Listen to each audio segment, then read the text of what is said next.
to mandated reporter training, types of maltreatment. This Minnesota Department of Human Services training is for individuals mandated to report child maltreatment. There are several types of maltreatment that you are required to report. This video will provide you with a broad overview of each type of maltreatment to help you better understand what and when to report. There are 5 types of maltreatment that are reportable: neglect, physical abuse, sexual abuse, mental injury, and threatened injury. The majority of reports concern neglect, followed by physical abuse, sexual abuse, mental injury, and medical neglect. Neglect reports, 61%. Physical abuse reports, 41%. Sexual abuse reports, 12%. Mental injury reports, 2%. And medical neglect reports, 1%. Further details regarding maltreatment types are included in relevant statutes and in the Minnesota Child Maltreatment Intake, Screening, and Response Path Guidelines. Neglect encompasses a wide range of circumstances. Neglect is defined in Minnesota Statute 626.556, Subdivision 2. Neglect is the commission or omission of a parent or other caretaker to provide basic needs or care of a child. This may include the lack of food, clothing, shelter, education, supervision, and medical care. Neglect can include failure to provide food, which results in malnutrition, developmental lags, patterned weakness, inability to concentrate, or a significant growth delay, or a diagnosis of inorganic failure to thrive. Neglect can include failure to provide clothing that is necessary for the weather conditions which would seriously endanger the child. Neglect can include failure to provide education, which includes 7 unexcused absences for a child under age 12. Neglect can include failure to provide shelter, which includes dangerous living conditions in which the parent or caregiver has control over. Examples include, but are not limited to, inadequate heat, water, and/or electrical service, environmental hazards including missing windows or open electrical sockets, unsanitary conditions that would be a health hazard for children. Neglect can include failure or refusal to provide medical care. This may include, but is not limited to, refusal or failure to seek or obtain or follow through with necessary medical care when there is a serious risk to the child.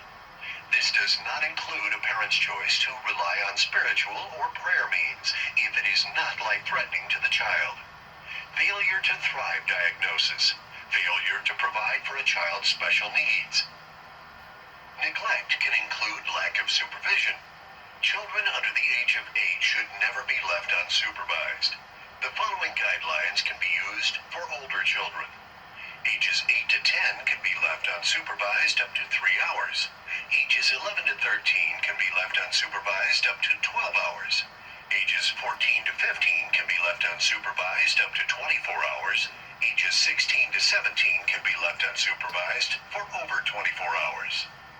In these circumstances, a plan must be in place for the child, which must include an adult to contact and a method for contact in the event of an identified need. Other factors weigh into whether a child may be left unsupervised. They include, but are not limited to, development, including mental ability or disabilities, maturity level, mental health or behavioral concerns, a child's ability to respond in an emergency, a child's confidence in being left home alone, access to an adult by phone or other means, and access to hazards in the home. These factors should also be considered when older children are babysitting for younger children. When considering whether a child should be providing care and supervision to younger children, the factors just discussed should be considered. In addition, children under 11 should not provide child care. For older children, ages 11 to 17, apply the time limits listed. Neglect can include a parent using a controlled substance for non-medical purposes or excessive use of alcohol when pregnant. Prenatal exposure may be diagnosed through toxicology screens or tests. withdrawal symptoms at delivery, or developmental delays detected in the first year of life due to prenatal exposure. At times, conditions such as poverty create circumstances in which a child may be neglected due to the parent's lack of financial resources. Under these circumstances, local child welfare agencies work to assist parents in correcting the conditions of neglect and to meet the protective needs of their children. Physical abuse differs from child neglect, although the results of abuse and neglect may be similar. Both can lead to physical injury, emotional harm, and even death. The definition of physical abuse is a non-accidental injury inflicted by a person responsible for the child's care. Includes, but is not limited to, marks or bruises, burns, broken bones, internal injuries, unexplained injuries, striking a child with a closed fist, shaking a child under age 3, striking a child under 18 months, interference with a child's breathing, unreasonable physical confinement, and poisoning. A current visible injury is not necessary to make a report. What is not physical abuse? Reasonable and moderate physical discipline that does not result in an injury. Accidental injuries not associated with abuse or neglect. Injury is an injury to the psychological or emotional stability of a child, as evidenced by an observable or substantial impairment in the child's ability to function within a normal range of performance and behavior, with due regard to a child's culture.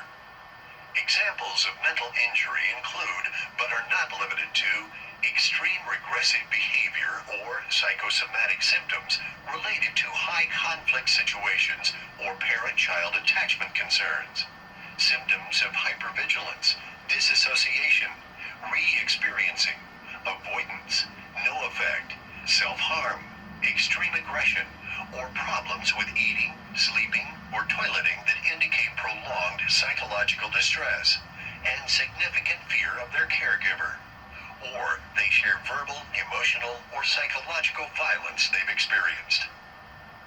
There are situations where actual harm to a child has not occurred, but the situation or conditions put the child at substantial risk of being harmed. This is called threatened injury, which can include threatened physical or sexual injury.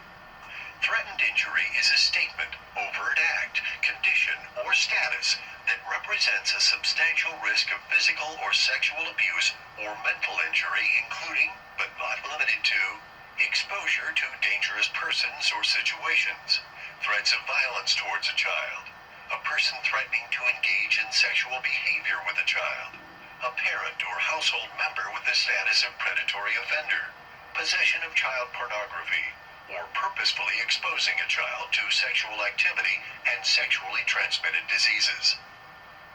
Predatory offenders. If a parent or household member is registered or required to register as a predatory offender, it must be reported. This includes parents that do not reside in a child's primary household. Sexual abuse means the subjection of a child to sexual contact by a person responsible for a child's care, a person with a significant relationship to the child, or a person in a position of authority. Sexual contact includes fondling, touching intimate parts, and sexual intercourse. Sexual abuse also includes the use of a child in prostitution or in the production of sexually explicit works. Sexual abuse also includes threatened sexual abuse and sex trafficking. Sexual abuse includes sex trafficking. Sex trafficking is a type of commercial sexual exploitation that involves the prostitution of an individual, in which a third person, not the buyer or the victim, facilitates or profits. Any act of sex trafficking should be reported. In sex trafficking, the alleged offender does not need to be in a caregiving role, a family member, or a household member in order to be reported, and for the local child welfare agency to respond. Sexual exploitation is broader in definition than sex trafficking. Sexual exploitation includes when a youth who is alleged to have engaged in conduct which would, if committed by an adult, violate any federal, state, or local law relating to offering to be hired or agreeing to be hired by another individual to engage in sexual penetration or sexual conduct. The promise of anything of value is given to a person by any means in exchange for any type of sexual activity, and a third party may or may not be involved. Sex trafficking and sexual exploitation laws are new, and if you would like more information on training, contact your local child welfare agency, who can give you the number of your Safe Harbor Regional Navigator. Incidents of domestic violence are reportable when they meet the statutory threshold for physical abuse, mental injury, threatened injury, sexual abuse, or neglect to a child. There are times when domestic violence and child maltreatment co-occur. In most cases, a child must be directly involved in, a witness to, or otherwise situated in a location that puts them at risk during incidents of domestic violence. Some conditions of domestic violence may meet the definition of threatened injury or mental harm, and may include, but are not limited to, injuries to a parent, caregiver, or offender that are potentially life-threatening, permanent or serious injuries such as broken bones or teeth, burns, and so forth. Weapons were used or threatened. Objects are used as weapons in the course of domestic violence. A child intervenes in the course of domestic violence, such as making a 911 call.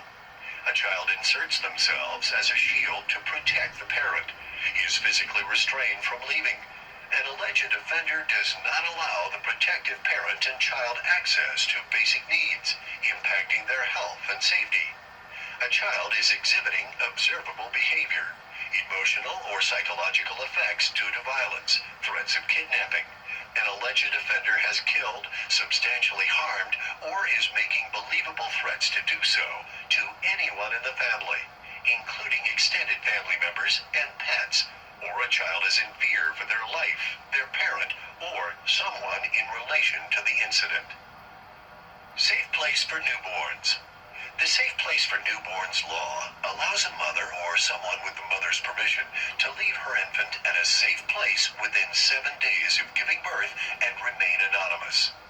Newborns left at a safe place must have been born within 7 days, as determined within a reasonable degree of medical certainty. Present unharmed at the time received by medical personnel, and be left by the mother or a person with the mother's permission. While this is not a type of maltreatment, it is important to know the requirements for reporters under this law.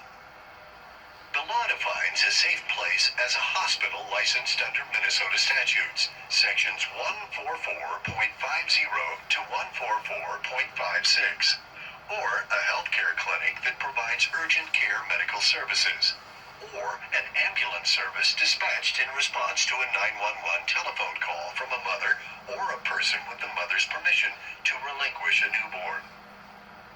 When a person is leaving a newborn under the Safe Place law, the Safe Place provider receiving the newborn must not inquire as to the identity of the mother or of a person leaving a newborn, or call the police, provided the newborn is unharmed when presented to a Safe Place provider. A Safe Place provider may ask the person leaving a newborn about the medical history of the mother or newborn, but they are not required to provide information. The Safe Place provider may give a person leaving a newborn information about how to contact relevant social service agencies. Within 24 hours of receiving a newborn, medical staff must inform the responsible social service agency that a newborn has been surrendered under the Safe Place law, but must not do so until the person leaving the newborn leaves the premises. This has been mandated reporter training, types of maltreatment.